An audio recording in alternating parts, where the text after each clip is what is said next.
Hey, this is Matt Wenning at WenningStrength.com, and today we're going to go over the beginning tips of how to do a proper conventional deadlift, how to set it up, and do it more safely. So I'm going to let Ying introduce you. B 站小伙伴们，大家好，我是大虫。如果大家对于训练的某些方面还有疑问，并且想看到一期相关的视频的话，可以在下方留言。之后呢，我们会根据大家最感兴趣的话题，制作出更有针对性的视频来呈现给大家。谢谢。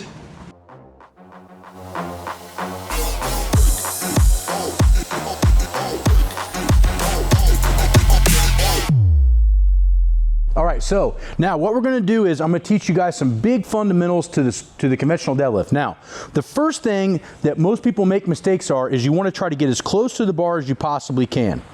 Okay, now this is going to, in the beginning, and remember we're shooting this for beginners, this is going to force you to be in a better position than being stepped far away from the bar. So you'll see most people, they'll be lined up with their toes. Try to get as close to the bar as you can. Now, the big difference is as you get thicker, i.e. your bench press gets stronger, you are going to have to back away further from the bar because your upper body mass is not going to allow you to pull straight up and down against your shin. That's something that I had to learn over many, many years of training. But in the beginning, I learned against my shin. So he's gonna walk all the way close to the bar. Now, the first thing he's gonna do before he even picks up this bar is he's gonna squeeze his glutes and he's gonna focus most of his weight on his heels. So when he goes to the bar and he's getting ready to set up, the first thing I do is I'm thinking, use my butt muscles and stay on my heels. I don't pick my toes up in my shoe, but I think about keeping them kind of weightless. Now that keeps the weight on my body on the back side. Remember that we're trying to use as much of the back side of our body to pull this weight up as possible, like a lever. You're not lifting the weight up, you're pulling the weight back, and in return, the weight is coming off the ground. So he's gonna reach down and grab the bar. As you can see, he's going down, he's leaning over, he's gonna bend his knees as much as he can.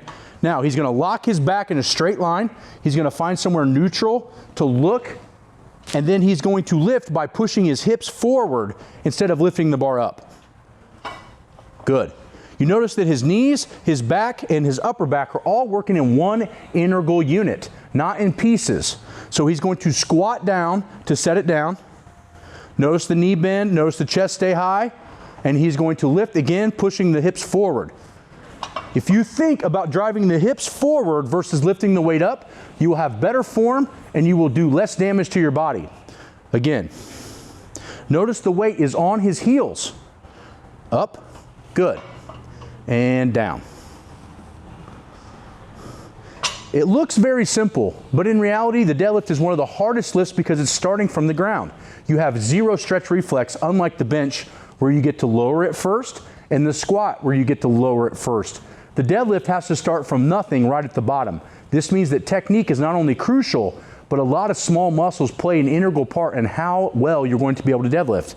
I would recommend getting your hamstrings very strong, getting your glutes heavily activated, and making sure that all spinal muscles are strong enough and conditioned enough to deadlift before you actually do this lift. That way you have more pieces of the puzzle when you come to the actual lift and learn it. And remember, the deadlift is one of the lifts that you can overtrain very, very easily.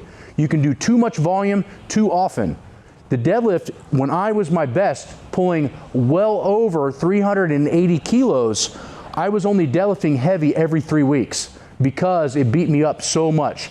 That could have been because I am 6'1" tall and I have arms that are more built to bench press, but in theory, most of the best deadlifters that I have ever encountered only deadlift at most heavy one time every other week. I deadlifted heavy once every 3 weeks. So I hope this helps you guys, gives you some key tips. Remember, stay on the heels and treat it like a hip hinge. Do not treat it like you're lifting something off the ground, and keep your back in a straight line and your eyes a little bit high, and you'll find that your technique is not only going to get better, but you're going to get less beat up from this very, very crucial lift.